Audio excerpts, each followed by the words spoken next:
Namaste, it's Sahara Rose, and welcome back to the Highest Self podcast, a place where we discuss what makes you your soul's highest evolvement.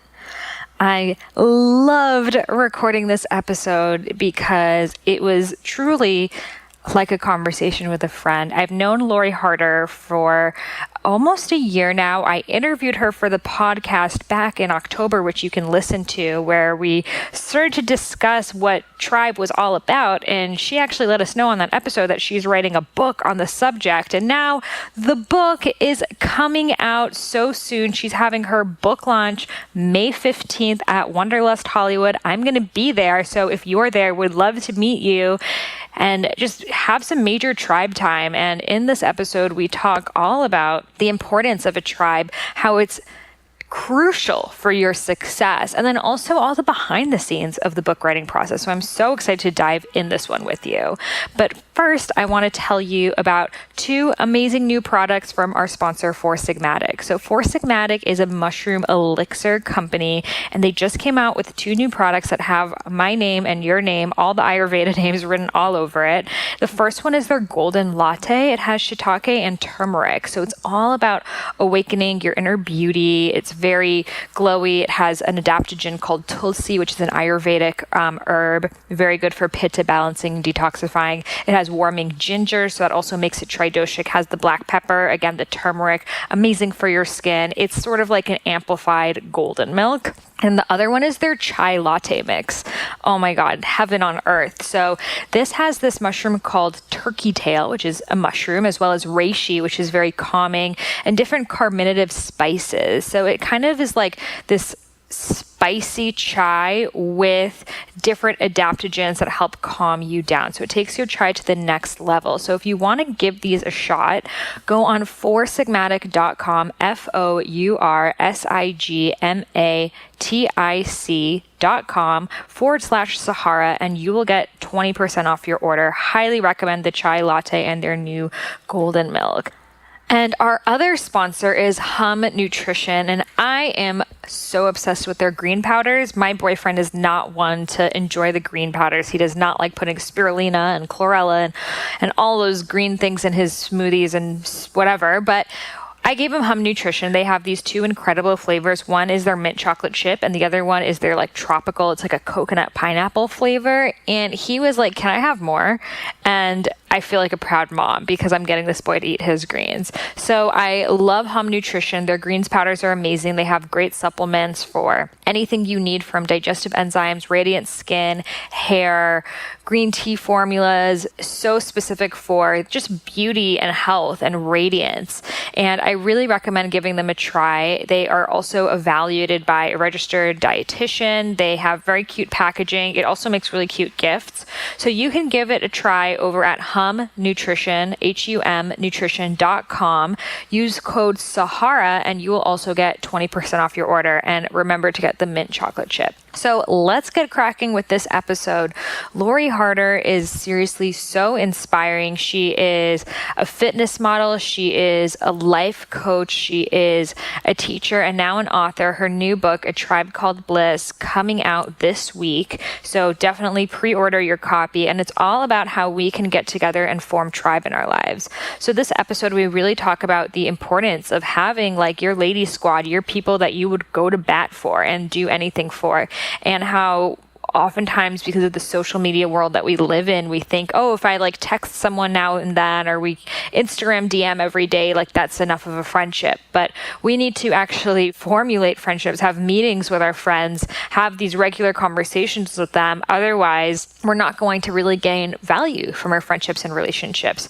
And just this episode is a prime example of two women like supporting each other, helping each other. She, really opened her door. I mean, I literally went to her house and I interviewed her husband, Chris, right after, but like opened the door of like what is behind the scenes of this launch and being really frank and real and honest. And that's why I love all of Lori Harder's work because, it's like talking to a friend and she doesn't put herself on this pedestal and doesn't let you know how she got there. She will let you know every single step. And if you're willing to put in the work and if you're willing to really dedicate yourself to whatever it is you want to do, you will become successful. So check out her book, A Tribe Called Bliss. Make sure you come to her book launch. If you're in LA, she has book launch events all over the country, Boston, Minneapolis, everywhere. You can find them on her website, loriharder.com, on her social media at Lori Harder. And I'm so excited to meet you guys and form our tribe together. Hi, Lori. It's so good to have you here on the Highest Self podcast. I'm so excited to be here. Yes. And you are, I think, one of the first guests that I've got to interview 2 times. So I'm really excited about this. Oh my God, I'm so honored. Yeah. That's awesome. And the last interview that we did, which was back in October, we started to touch upon the subject, which birthed into this beautiful book and movement all about tribe. So congratulations on release of the Tribe Called Bliss. Oh my God. You know what it's like releasing a book. It is all the feelings. Yes. It's exciting. It's crazy. It's equally, I mean, you know, what's so funny is coming out with a book. And I think it's so important for listeners to hear, because I think most of your listeners probably either want to write a book or they're probably readers, but it's such a beautiful process, but it's also like a massive up-leveling in your life. It's just, Definitely. I can only imagine what you went through putting your book out. It's Right. beautiful. And it's also just this whole new world that you didn't know about, that you have to learn about. Yeah. And I think with releasing a book, it's like really what you want to make of it. Yeah. Like you could just kind of, some people have the attitude of the right people will find it. I'm just going to release it and focus on writing the next book. And some people, which I see you're doing, are really going out there, finding the podcasts to be interviewed, filming stuff and putting content out. So it's like really your opportunity to go as big as you want. Yes, totally. And honestly, I feel like you have to be a cheerleader for the book if you don't have a natural, audience built in, which we have a great audience, but it takes a lot for people to, even purchase a book, purchase a program. I think it's important that we know, even as teachers, as spiritual teachers, as, people who are trying to bring people to the next level, that we also do our job in making sure that they purchase what they need. I think that's really a huge message for people to hear who are wanting to be teachers, are wanting to put themselves out there. Like, there's so much now being put out there. It is our job to also not only put the message out, but also let them know why it's so important for them to actually put a monetary value behind certain things. Yep. I know for me, some of the biggest things that I've done in my life, like switching careers or moving into where I want to go, it's been because I've invested in an event, or I've invested in a program, or I've invested in a book. And it's because I think along with being a teacher, you don't realize that you also have to learn how to make sure you are a really amazing marketer of your message. So it's been really powerful in that regard too, making sure the book gets out. Totally. And I was just reading in the foreword that Gabby Bernstein wrote for you that you were her coaching student. So I was like, and it was like a few years ago. So like Gabby was totally like in the height of her career. And I was like, what I love about you and Chris is like, you guys really invest in yourselves. You find the best coaches. You did Lewis Howes's Mastermind. You find the most inspiring people and you're like, they have something that I want to learn from. So I'm going to pay whatever price it is. And I think most people are not, they want it, but they're not willing to actually go do the work so they can get there and get coached from that person. I think you're right. And the thing that I want people to hear is that we did not feel ready for either of those. In fact, it was such a crazy, scary, earth-shaking, soul-shaking conversations, like where it was like, are you sure? And my answer back would be like, well, no, but here's what I learned is that I have invested a lot of time and money in half-assed things and I get half-assed results, which take way more time and energy. It actually takes more energy to go with the discounted thing that is not quite the best. And you end up wasting so much time and energy. People in relationships. Totally. I want to fix this guy. So, he has half the things I want, but maybe if I change his outfit and I see this happening even with like virtual assistants that I hire, I'm like, oh, well, they don't really speak English. They don't really do this, but like, I'll make it work. And, sometimes it does, but it never ends up working because it's like little things that like the language barrier or something that if you just paid an American or someone who understood the concept a little bit more money, you would be able to do it. So I think, and I know that you guys are also very big into like expanding your business and hiring the right people. And most people are afraid of committing that way. And I think you do, it's almost like you have to do it in the beginning, but please, for the love, like I did it. I made the mistake not once, not twice, but I'm talking like 10 times because my husband, and he'll totally admit this, he also has this part of his personality where he likes a deal. Right. So, and then it wasn't until, and this is so perfect, we should actually tell him about this, like to do a quickie on this on his podcast. Like he also talks about, you know, yes, he wants a deal, but also like having to know your worth. So it goes back and forth. I think it wasn't until he really wrapped his brain around, wow, I have to pay someone what they're saying they're worth in order for me to get what they're worth out of them. Exactly. So it's like, yeah, it's like this dealing back and forth, which I know that everybody wants a deal, and yes, you can bargain and you can negotiate, but at the same time, if you want the best of the best, they know their worth and they're going to charge it and they're going to get it. So true. It's like, okay, when we learned that, it was like, is there negotiating room? There may be, but maybe not as much as you think. And a lot of times we won't even try to negotiate with the best of the best because we're like, I want them fully to show up in our stuff. Yeah. And that's been incredible. That's been something huge with the book, is like, I said with this book, I'm like, this is so important to me, this message. I did not spend, 2 years of my life or more, technically like 4 years, really creating and thinking of this book and writing this book to be looking for a bargain team to get this out. I want the people who are like firing on all cylinders and can really say, I feel like I am getting all of, I'm getting paid and compensated to really show up 100% to get this to where it needs to go. Well, this is such an interesting conversation. We can have it on the podcast because maybe other people are thinking about it, but with the traditional media, so much of it, I listen to Gary Vee and stuff, and they're like, don't invest in traditional media. It's all about the online, just create the movement. But then it's also like, you don't want to half-ass your book launch. So you're like, I want to hire the best PR, and it's a pretty penny, and you can't just do it for 3 months and then no one hears about your book. It's sort of like you're committing to this. So it's like this thing that I'm like, I don't really know, because I've done PR before and it hasn't ended up really working out as I wanted it to be. So like, how did you come about, like, you're figuring out what you want to do for the book launch? I'd watched a few book launches before, and being in a podcast, you also get to kind of see the back end of other people's book launches because you're a part of it, while they're booking you, and you can also kind of sneak into their world and see what else there are, go to the PR companies if they're tagging them or anything like that and really look at it. And so I'm actually working with 2 different PR companies, because what I'm finding is that the West Coast and the East Coast are actually really 2 totally different things. And you really do have, boots on the ground, kind of, if your company is in one area and in another, and they know, they actually have relationships with people who are closer or nearby. So I can tell you a couple people after this too, but it's been at first it was a little rough, because here's the thing. We have expectations, and we think if we're paying X amount of dollars, whoa, like, are you kidding me? That's insane. But you think you're supposed to get stuff right away, and that can really create some inner conflict. It can create some conflict between your relationships. So you have to set your you have to have really real expectations of, hey, this person may have used this PR company, but they kind of already had a name, or they were out there. And of course, it's going to be easier to book them if they have this or that, or have already done stuff. And also really, really getting honest about the work you're putting out into the world. Is this a topic that's popular right now?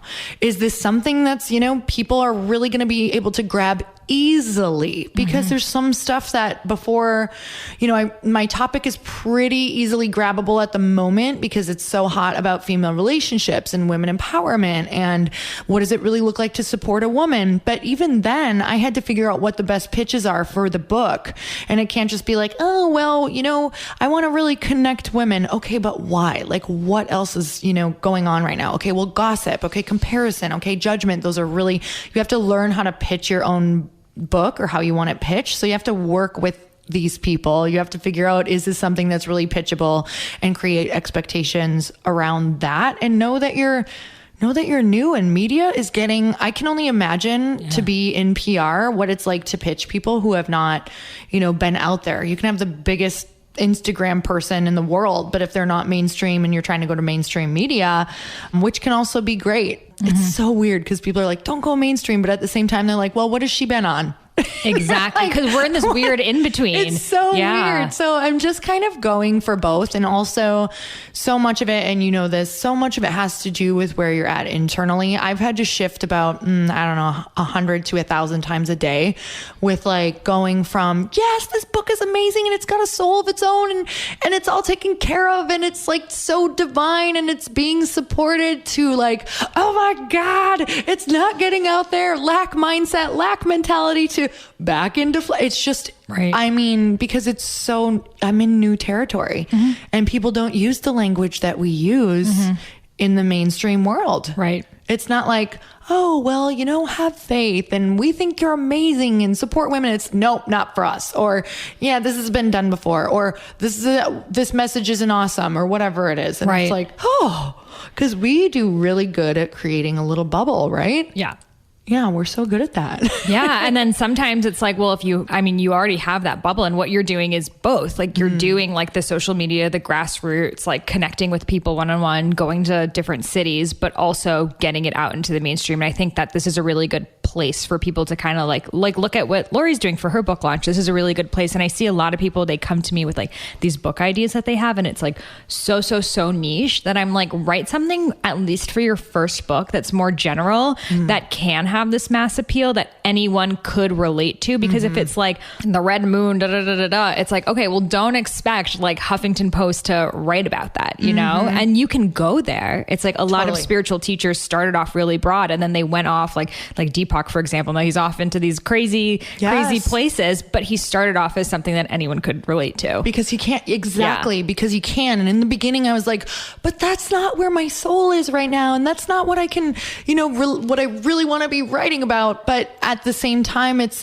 you have to be able to, like you said, you have to talk to a lot more people than maybe you want, about something that can really relate to so many more people. I totally get it. Right. Like, because if you're pitching yourself, really think of, if you had to pitch to the mainstream, how many people would you get over something so I mean, honestly, it would be painful to really, even if you have this massive audience, it's painful to think about what the launch would be when it's so niche. It's like, for real, it could be like a couple hundred books and that's it. Like, which is the norm for most books. Yeah. Which people don't know that. People they don't think know. It's thousands and thousands. No, and I think the average book sells 300 copies like that first year. Like, I mean, given there are like 10,000 books released on Amazon a day, but like most books do not sell. Like, I mean, to get on a New York Times list, like you're selling at least 12,000 copies, like minimum. But people don't realize, like, just because you have a lot of Instagram followers doesn't mean all those people are buying books. Most people wait until the book's out and they've seen other people buy it, and they wait and wait and wait. And maybe 6 months later will buy the book. And for the author, the pre-sales are the most important part. Right. And I feel like people like hear authors talk about, oh, pre-order. They don't understand why, but it's like, this is like the time that all the lists, US Today, New York Times, whatever, is looking at the book. So if you really love someone, you want to support them, just trust that it's a good book and pre-order it. Yeah. I love this conversation because it's a business conversation along with getting your message out. Like, your message is so important that you have to do it the service of finding out, yes, write it. Yes, pour your heart into it. But how do you support it when it's ready to come out? And I think that's where a lot of spiritual teachers and a lot of teachers in general, a lot of people who have programs in general, we think that the program and the book has to be so perfect, but then the whole plan fails. It does not get it out there, or and they even didn't put as much shame time about in. Promoting yourself. Yes, totally. So much. And like, oh my God, they're going to get sick of it. And I've even had people be like, oh, all you do is promote your book. I'm like, wait, if I can't even promote my own book, then it's like, wow, like, how do people expect authors and content creators to survive if they can't even promote their own products? Yeah. So I think it's like also changing, like, if people want to be doing this full time, there needs to be some sort of product or something that you are creating around it. And there shouldn't be any guilt or shame around that. It's like you're helping people the same way, way more than Nike sneakers are, Right. And that's the difference now, is that no one else is promoting our stuff. Right. We are promoting our stuff. So yes, we have to be promoting all the time. And, you do amazing things like give a free podcast, and you give so many free things in your life that it's like, when people say, just find it hilarious, but amazing. And I also totally understand it, because I've probably been there before, where someone's giving out free, you know, right now where I'm running a free challenge, and I saw a bunch of comments like, oh yeah, but then she asked you to buy a cookbook. I'm like, the challenge is totally free. It's all free videos. Like I'm giving you, this is how a person who gives free content actually gets paid. So it's like, we want the free stuff, but we're not willing to support them in their life of creating the free content. So honestly, this is the conversation in the book. It's it's not necessarily a business conversation, but I talk about it, but it's what does it really look like to support another woman, you know, and to say, and I had a podcast yesterday, and I know that we're the same way. It's kind of like, what can I do to support you? And to be, you know, have enough follow through and be confident enough and be bold enough and be proactive enough to show up for the answer. Like, I don't want to just ask you, how can I support you? I want to really be like, okay, what could I really do? And how can I really make sure her message gets out in the world and what's important to her right now? Because I want to build this trust among these women. Like, I will show up for you. When is your launch? Okay. Where do you want your podcast out? Like, how can I really help you? And then, okay, well, how can I help you? What feels good? What's an equal energy exchange? And to be brave enough to have the conversation to say, you know, I love that, but I don't know if I feel like maybe it's totally equal yet. Would you ever be willing to do X, Y, and Z? And I just had this conversation right before you came to the house, talking about, you know, okay, well, what's your audience like? And what does this look like? And how could we support each other? Be willing to be open enough to find the middle ground of what feels like equal support to each other. And that was really, it's not that you have to have equal support at all times at all. But if you are going into and opening up a conversation like that, it's like, okay, well, how can we do this and feel really good about the exchange? I mean, I was just in a situation like that. And it's the same way as like paying the coach what they're worth so they show up fully. Well, it's also the same way of like, if you have a friend that's, you know, maybe they're just starting out and so you're shouting it out, but it turns into this like one-sided relationship. It's like where, you know, you're not going to end up feeling good about it. So I think what it is like a lot of people, one, don't think it through. You know, they think, oh, well, this person's just doing a favor for me. And they don't really think of it as an energy exchange. But it's like, for us to take this more seriously, for us to go bigger with this, it can't just be favors. It has to be, how can I help you? How can you help me? How can we grow together? Oh my God. We just megaphone. We need to megaphone this. Yes. It's so important. And I think what's happening right now, especially, maybe it's because I think there's just movement of women going on right now. It's really trying to bond over where are you going? What are you doing? There's not a whole lot of time that we have to just like really connect. So how can we also connect and collaborate so that maybe like having this conversation over a podcast, which we could have, but it's like, okay, let's help more people. Right. Yeah, exactly. Just really connecting, collaborating, supporting, having, what does an open conversation really look like? Because I think women, I'm just using women because my book really speaks directly to women right now. And really that's kind of where my heart is helping women have the more challenging conversations around business, around, okay, yes, we all want to have an event and we all want to have a book and we all want to have programs. But what's happening is they're either getting burnt out or they're starting to think they're like, this is too hard, or how do I get this out? Well, you don't get it out alone. If we all kind of had an inner circle of like 3 or 5 women that maybe kind of expanded into 10 or 20 that we also helped, but the energy was all different. Your inner circle was die hard. You know, I'm going to mail for you. And what I mean by that, if you don't know, is like, I'm going to mail my email list that I've, you know, taken so much love and time to build and invested so much money in. And maybe that's your inner 3 to 5 when they do different things. And then maybe, you know, that outward, everything after that is like, okay, well, how about social posts for this? Or we can really go to town depending on, you know, what your schedule for your social is. Cause we're in that weird place where people still think social is social. Your website is just your website, but it's your business. It is your money maker that has a schedule that is supporting your message. Yes. So it's not just like, I remember thinking like, why can't she just mail for me? I don't get it. She has this big list. And it's like, because if you mail too much stuff, your list stops buying from you. Exactly. If you post too much stuff, your people stop wanting to purchase your stuff because they think that you're diluting it, that you're just trying to make money off everybody else's stuff. Exactly. So it's really saying, I support this crew. God, I love that we're having this totally transparent conversation. People are gonna be like, oh, wow. But it's important because no one talks about this. Yeah. I love that. But I think it's just what does the inner conversation look like? And how could we create that group that we're like, yes, I'm here. Like, let me know what I can do. And honestly, also, I will tell you when I can't. and it won't be weird. It's just like, I'm so sorry, I can't do it right now, but try to keep that favor going back and forth. That's the conversation we're all afraid of, because you love that person. You want to make them happy. But if it's like not feeling right for you, do you just do it? Or do you, say something and then potentially damage your friendship? I think that what if we open up the dialogue of, this, I don't necessarily feel like this is either a fit for the time of what I'm talking about. What else do you have? Let me see what you have coming out in the future. Where else, could I support you? And honestly, if it's just not energetically a fit at all, that's the really tough conversation. The other one, you can kind of be like, let's dance. Let's see where we can, maybe play, or stupid idea time. Let's just have fun and see, what are your Facebook groups like? How could I add value there? Whatever that looks like. Yeah. But it's when there's no energetic match, perhaps in your gut, that's where it gets tough, is because it's like, but also understanding I'm not an energetic match for everyone either. Right.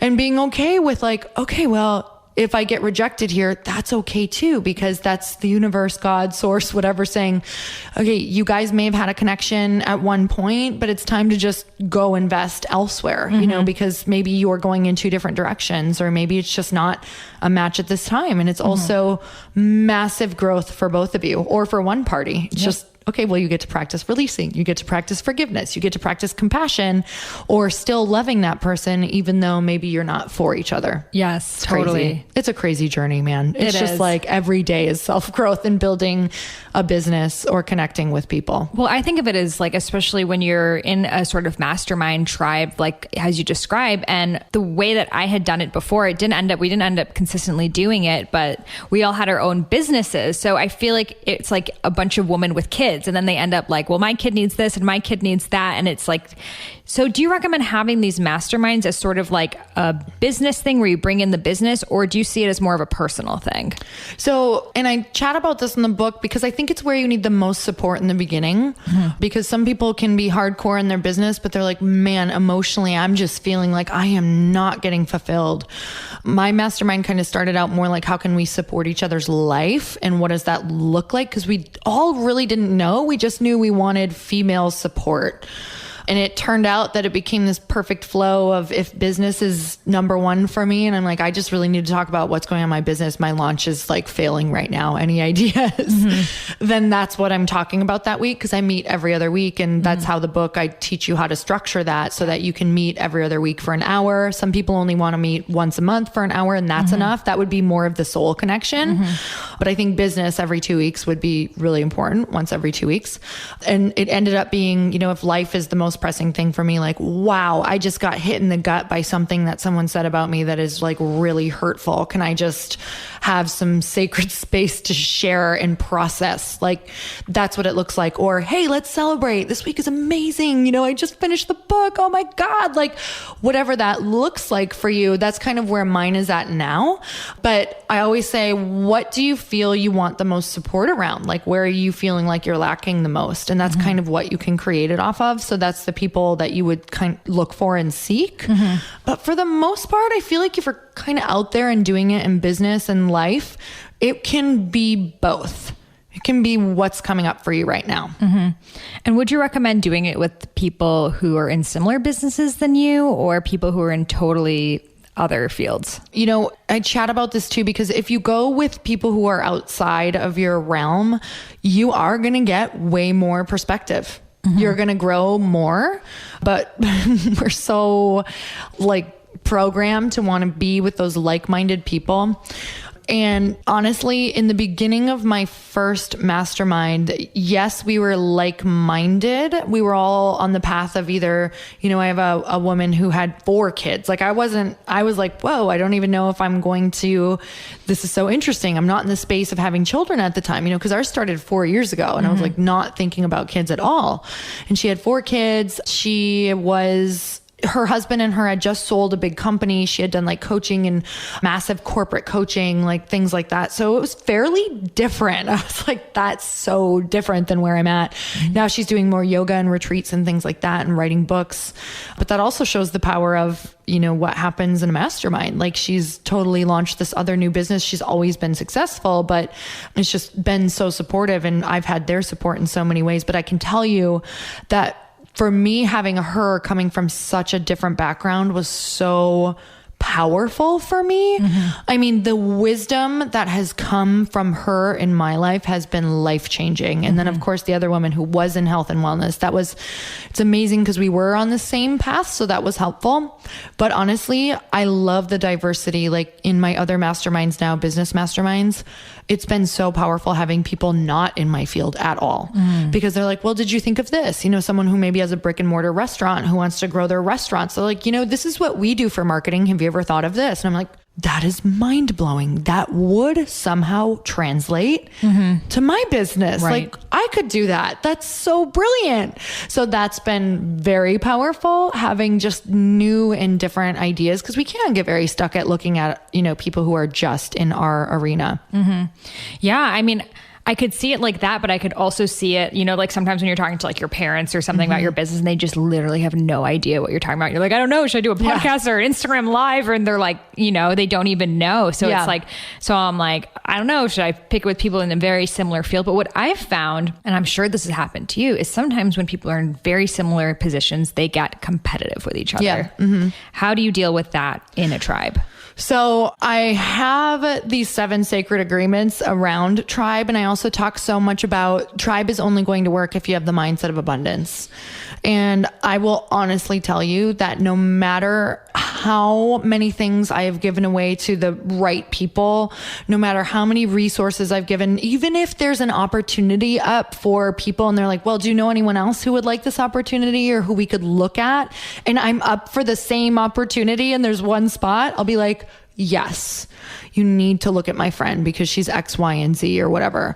And I can't tell you the amazing things that have even come from that because of that. And yeah, sometimes they have gotten chosen over me. But what happens is now when my friend who got that opportunity because of me, now when something comes up where it's like that, she also brings my name up. Like I've been in rooms, I just was speaking of PR, I was out in New York, like pitching to Oprah magazine. And they're like, can you tell us some other women who are doing what you're doing right now? And I was like, okay, here they are.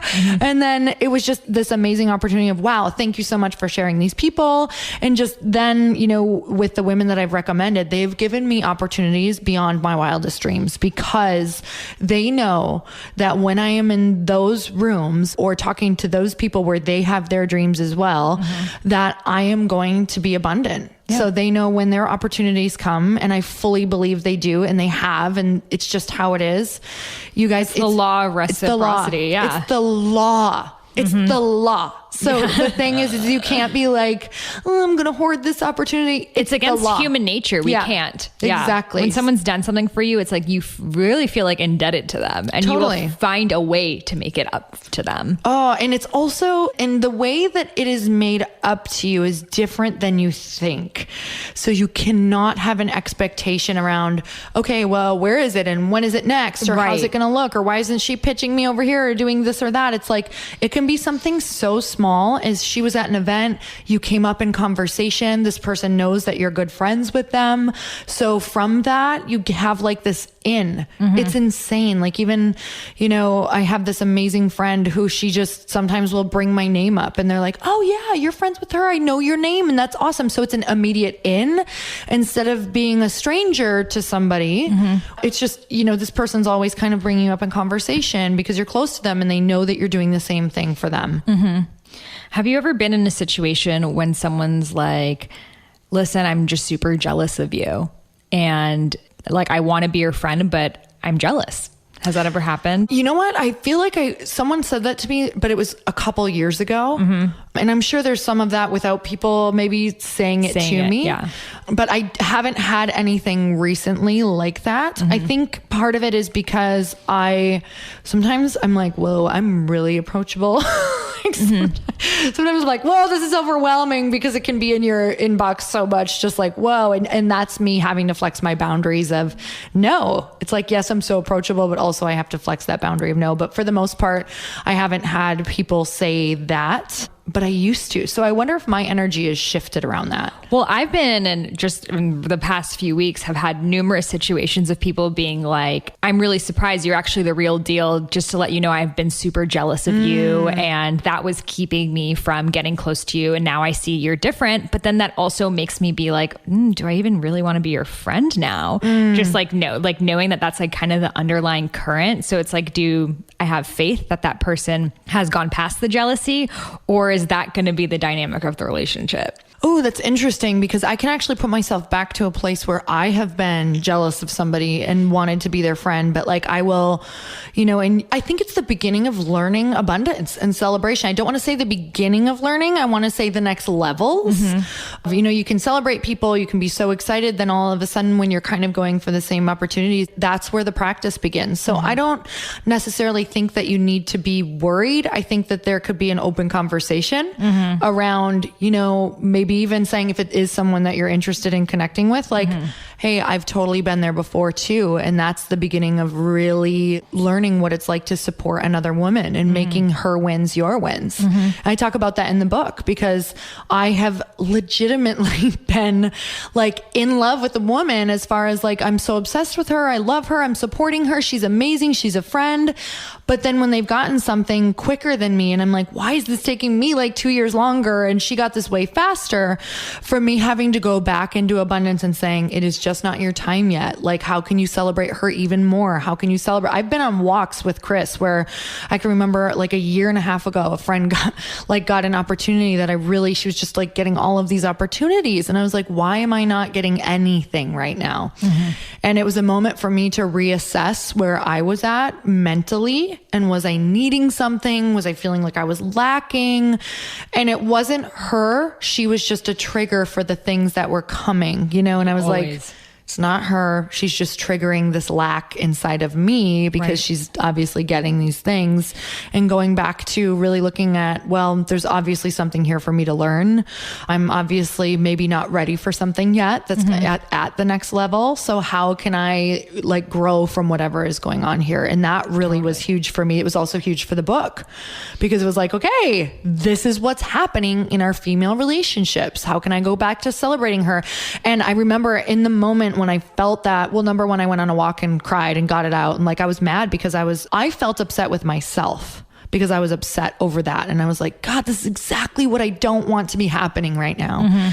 And it was just a beautiful moment for me to dive into how can I support her. So once I processed it, don't do it while you're still processing because it comes from a weird place with a weird intention. And then I came back and I was like, how could I celebrate this woman or how could I help her? And diving into celebrating and helping her even more, because when that time comes for me, I want my friends to celebrate with me.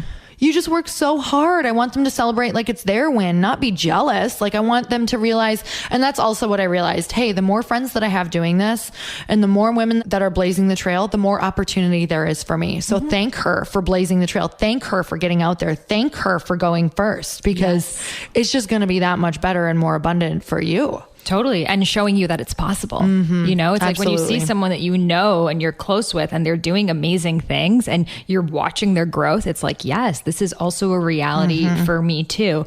But also like, I feel like a lot of people come into it with that, but also just genuinely being happy for that person too, not just as a celebration for you, you know? Totally. And that's the work like that. Yeah. We're healing and we know this, we're healing deep ancient wounds and and everything that we've seen in our life and what we've seen our mothers and our sisters. And it's like, if she has it, it's less for you, right? Or if she's getting this, you should be jealous or fight for the top or whatever that looks like. And it's not the case. There's not just a top that people are selecting anymore. It's not like, first, second, and third place. The more women that get to the top, the more that they are literally bulldozing more spots for us at the top. So if you picture it, it's almost like they're getting to the mountain first and they're colonizing the top of the mountain for us. They're like, okay, well, we need some more roads here and we need some flat ground here and we need this because there's more women coming up. Yes. And that's the women that I believe are really coming up right now. Totally. Is the women who aren't just claiming this spot. They are bulldozing communities for us at the top. So, and it's unlimited. And that's the way that we have to see it. And that's what we have to know. And we also have to know it's not their job to help bring us up necessarily because they only have so much energy. So I really look at some women at, you know, I think of all these women who must have so many, because I'm starting to understand it now. And this is another conversation. You know, I look back to when Gabrielle Bernstein was a huge mentor for me. She still is.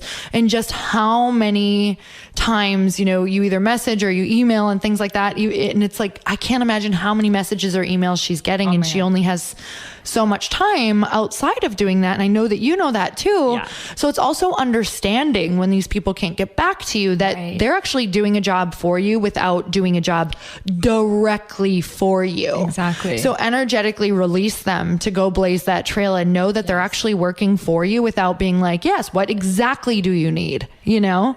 This is such an important thing to say, because I'm sure right now you've been asked a million times, can you be part of my tribe? Yes. And it's like, I'm here to teach you to create your own tribes, but now everyone wants you specifically to be in the tribe. This is a huge conversation. And it's also the conversation around, you know, I used to think that I had to fit into the groups. And we all know that there are groups out there and they're amazing, but they only have so much energy too. Like, you know, if I'm going to make it, and this was my lack mindset or fear-based mindset, it was like, if I'm going to make it, I have to be in with this group. Oh my gosh, I have to get into this circle. I have to get in with these women. Right. And, you know, we look at these women, we put them all on a pedestal and it's like, if you don't, you're not going to make it. Except actually my energy in my body was saying, you know what? I don't actually think that's your group. Like they're amazing and they've shown you everything and taught you everything. But energetically, I don't actually think that's your inner tribe because I feel like I have to change to be in it.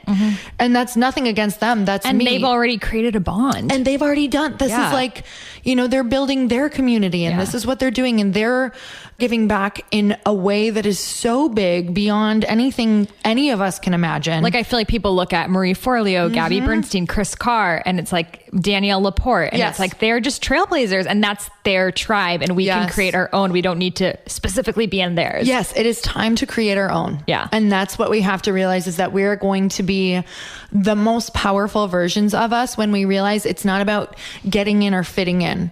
It's about creating your own and rising up together. And that's when I think we're going to get it. Otherwise, we're just doing the popularity thing all over again. Yes. We're just doing that. I need to be in this in order to get this. And it's just such a place of, I've been there. It's a place of desperation. It's a place of not enoughness. It's like, as soon as we can embody who we really are and how we are and loving every weirdo part of us, like, you know, goofy, weird, awkward, like, but what also along with what are your gifts and like, how can you just be more you to attract the tribe that you're going to grow with?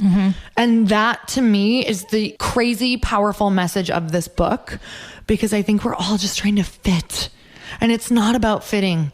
It's about being more you and attracting that tribe and growing together and knowing how to treat each other and support each other.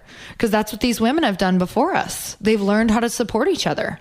And just be so loving and accepting of who they are and where they're at. Yeah. And we probably all found out about all of them through each other. You find one and then they shout out their friend. And then you learn about this tribe. And it's like, that's the only way we can grow. It's exactly It's like we are each other's PR team. Oh my God. Okay. So that's the conversation as well. Okay. This is like, you know, 50 mini conversations within one big conversation. Yes. Because it's not going to be, even though I'm doing the PR thing and the magazines and whatever, it's not going to be that as the main thing that gets our messages out. It's not at all. Not even close. It's like, it's all your sisters. It's all their communities. It's all the people in our communities. Because really, when we look at it, it's sister to sister, but it's the women showing up in our communities who are like, yes, this is my message. This is also, you know, something that I can get behind. This is how I'm going to learn also to create my own community and get out there.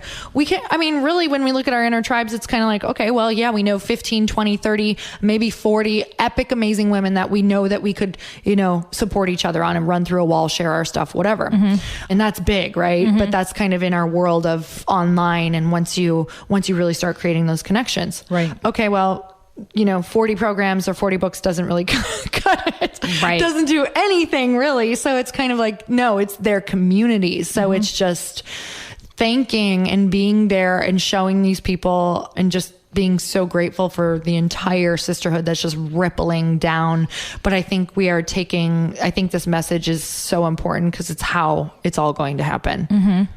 So you have amazing templates in the book, which I love because a lot of people are afraid of having like the awkward conversation. Yeah. You like write them out, which is fantastic. So I would love to know, what's your template for messaging someone on Instagram to be your friend? Okay. So the reason that I do templates and scripts and things like that is because if you've never been taught, how are you supposed to know? Totally.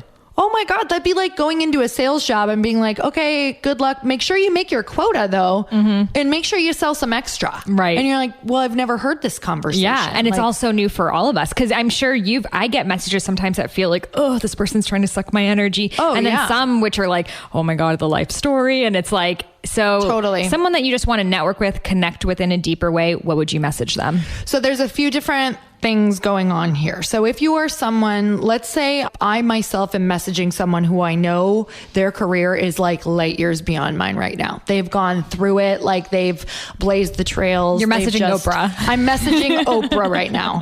I am not going to ask Oprah to pick her brain.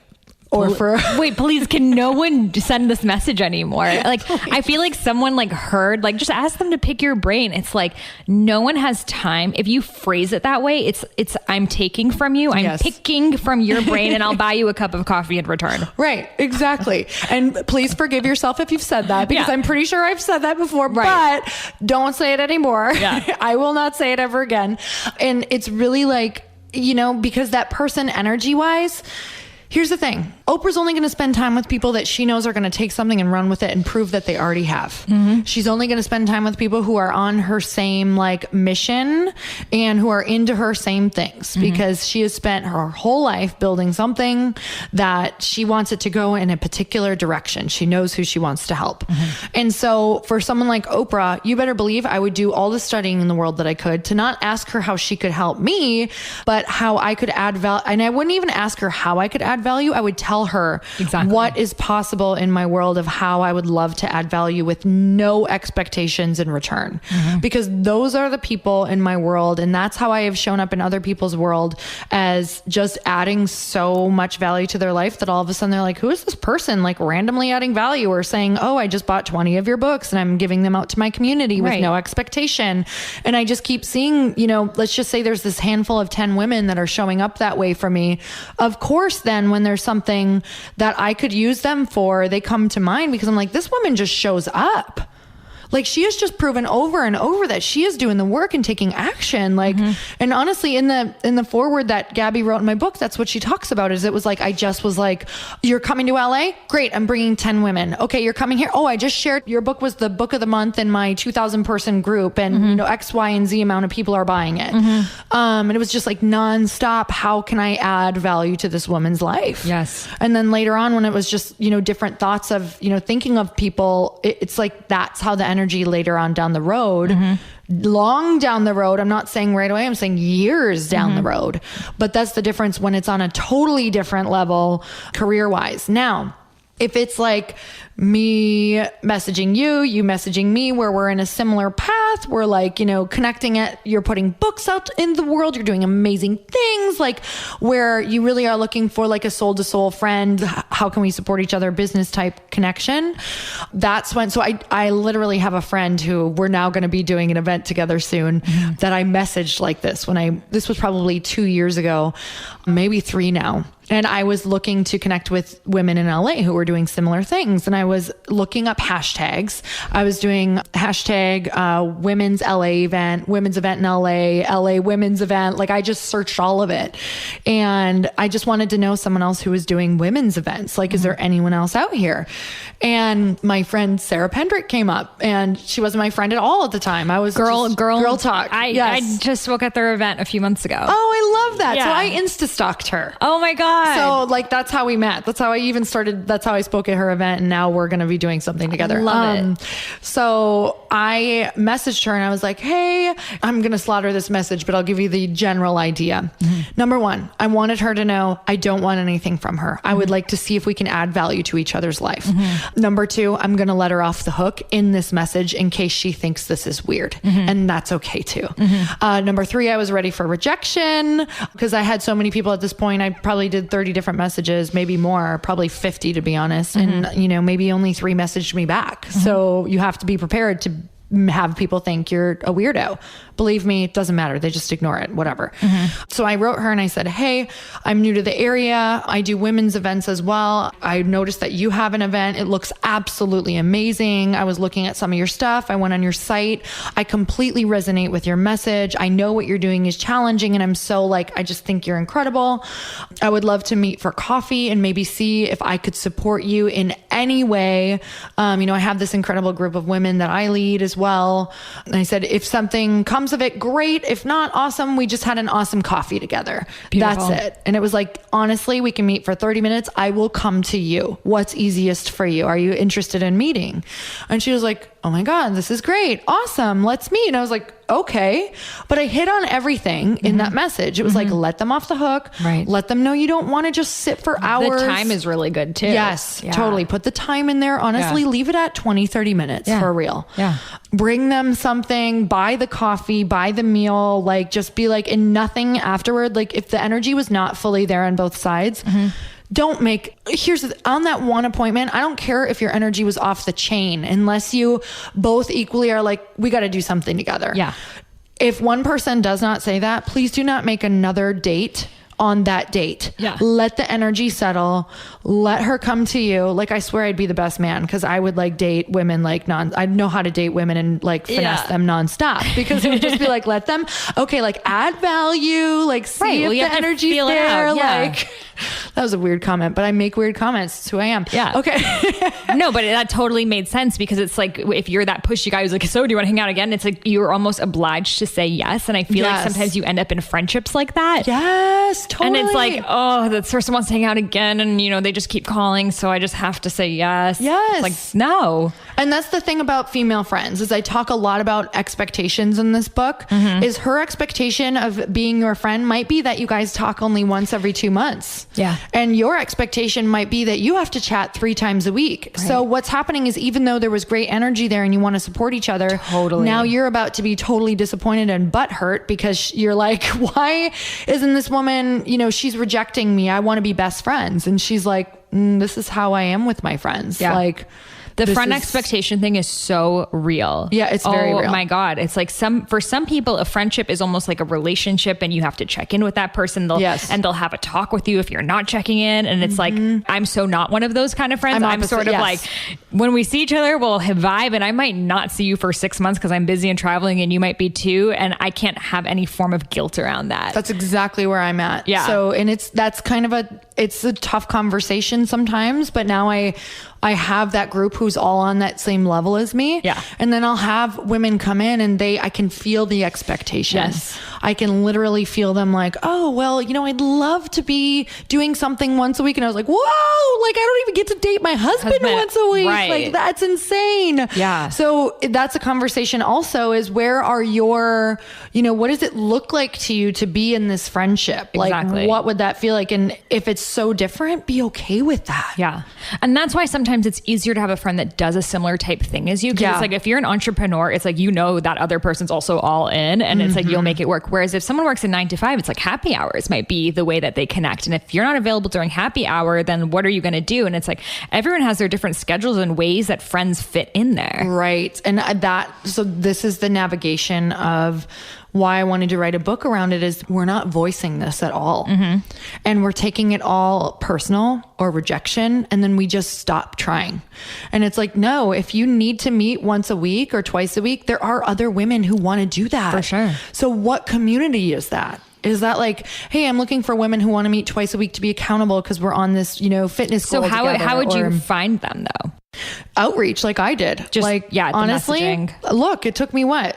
how many messages? I mean, honestly, it might have been way more than that, but I made it a goal every Monday to go on a friend date. So I would do either a workout with them and then a 20 or 30-minute coffee afterward.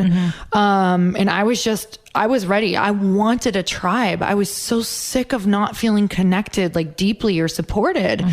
And to be honest, I just wanted to feel really rooted and have community. So I knew what that was going to take. So when people are like, I can't find my tribe, I'm like, what have you tried so far? Right. Because if someone wanted to get married or find a spouse, how many dates do you go on to find that person? How committed are you?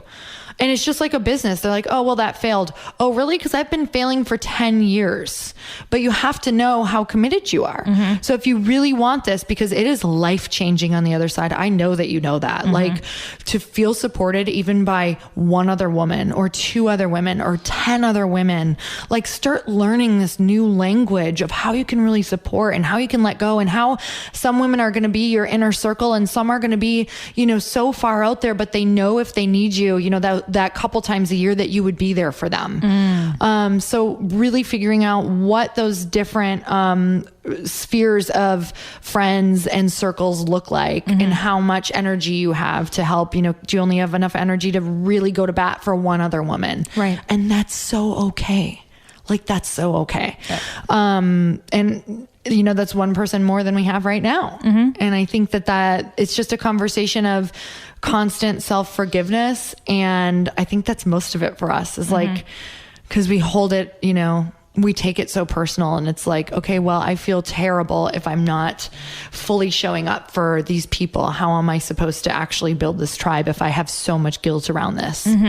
Definitely. And seeing the value, like what you just said, like, please, if you have friends that maybe you want to start a tribe with, they're like, oh, I don't really have time to talk every 2 weeks, and like, play them this podcast. And I love how in your book, it's like, has that invitation in there of like, this is why I want to spend more time with you. I want to connect with you on a deeper level. So I am like cordially inviting you to join my tribe. And I understand if you want to take this book and maybe start a tribe with someone else. And I love how it had that permission too. But I think it's like so important to vocalize that desire, because we kind of are like, oh, I don't really know. They seem like they're really busy and they don't want to hang out. It's like, if that person we don't even know that this is an option. Right. No one's ever talked about this before, but that's why this book is like revolutionary. It's like, oh my God, what if we saw friendships the same way as we see like a business meeting or a date with your trainer? Like what if we actually like formalized it so we can, sometimes when you create that formalized date, that's when you can really sink in and get vulnerable. You're not going to have the time to get there just through DMing your friends, which is the way that most of us end up communicating and keeping in touch with people. It's just, we have this expectation idea of what previous friends were, and it's the best friend. I refer to Anne of Green Gables. I don't know if you remember it at all, but she had it was the show that just like literally romanticized friendship for me. I remember, I was so obsessed with it. Oh my God. And she had this best friend, and her name was Diana Barry, and they were kindred spirits. Like, they were ride or die hard best friends. And I just held every woman to the standard of my Diana Barry. Like, we would just, all you picture growing up is like the slumber parties and like laughing and oh my God, we're best friends. And it's almost like even more there for you than your partner. Like, it's just like, this is my sister. And we've had those like in times of our lives, maybe especially when you're in college or something like that. It's like your friend is like everything, but adult friendships are like a different beast. Totally different. And you don't have the time. And also, if you really want, you become so many different people in your lifetime that you will also need to be able to move, dance, and flow between all of these different people, and let it be okay that if that season's over, that it's over. And I know it's going to be challenging, but that's called relationships. And not everyone is meant to be in our life the whole time. And you will have that inner circle that you commit to, that you want in your life the whole time. That you're like, if we really want to do this, guess what? It's not going to be easy. There's going to be moments where I'm disappointed or you're disappointed, and we have to have a conversation about it. So, I was just talking with actually, Sherry and Nancy, Sherry Salata and Nancy Hala, who do This Is 50. This is 50, yeah. And I was talking to them, and they're like, because they're best friends. They're like diehards. And they're like, we have been through it. And And I was like, that's so powerful for people to hear, because they think a best friend is just, it's easy. Right. And they're like, we've been through it. Like, we've been through our stuff, but they're committed to each other. And that's kind of what this inner tribe is you decide how committed you want to be. Like, are you my person that we're just, no matter what comes up, we want to make sure that we are 80 years old in rocking chairs, at certain points in our life, or maybe we meet a couple times a year for our entire life. Is this something we want to do? And even then, even with my ride or die inner tribe, it's like, we will even have a conversation if it's not the thing anymore for us. Right. Like, and that's an open conversation, but we're also so committed to each other that it's like, I believe we'll be together forever, but I'm also not naive enough to say that that's something that could last forever. So I think these are the conversations and like the awareness and authenticity and just the things that have to come in, the self-forgiveness that has to be a part of being in a relationship, because otherwise we take it personal and we are so wounded, we never do it again. Yeah. And I think for a lot of us, we don't even build the relationship to the point to get to that level of like, okay, are we going to do this forever? It's like, it would be too premature to even have that conversation, because they'd be like, oh my God, we like barely hang out, Right. Because of so many friendships are long distance now, because we're meeting people online, and it's like, it hasn't had enough like, in-person time to even build to that level, which is why it's so important to reach out to people in your community, even if they're not doing the exact same thing as you and they don't have the same personality. It's like, it's like the number one thing for what makes a relationship work is proximity. That's why people in small towns end up falling in love. They end up getting married. Whereas sometimes in big cities, it doesn't happen as much because there's such an option. So it's like, find that person who's near you, and maybe they work in makeup and you're like a hippie, who knows? But it's like, you're there and you can see each other and you can connect woman to woman, face to face. Yeah, I love that. And honestly, proximity, I have some amazing women here, but also proximity could be that you do have the connection and agreement to meet on Google or Skype or Google Hangout or Skype or whatever. So my tribe is, one's in Costa Rica and one's in Colorado. And every other week for 4 years now, we have met for 1 hour in the morning. And it's like, it's been almost the closest thing you can get to belly, because we're able to just chat like that, like, having that connection. So it does totally work if you're not close. Totally. But it is really, in person, we know, is like one of the most powerful things you can do. I mean, you actually change the body chemistry of someone else, especially females. We release oxytocin when we're together. Yeah.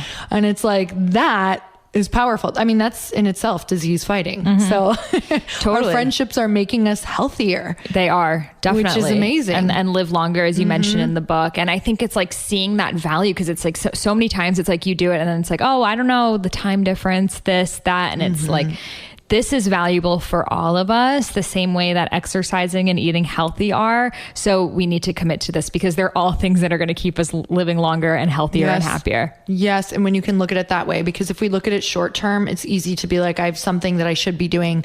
This is more important. I mean, I'm resistant around every single call I've done. Yeah. And then the second I'm on, I'm like, oh my God, this is why I need this. Like an event, every time before an event, God. I'm like, I don't want to go. I never want to go. Right. And then it's like every event I actually end up going to, I end up meeting someone that ends up always, but I always have. And then I think about all the events that I said no to, because I'm like, I don't want to leave my house. And it's like, what magic did I miss? Totally. So it's just saying yes. Okay. Amazing. Yeah. Well, thank you so much for all of your wisdom. And there's so much more in the book. Where can people find it?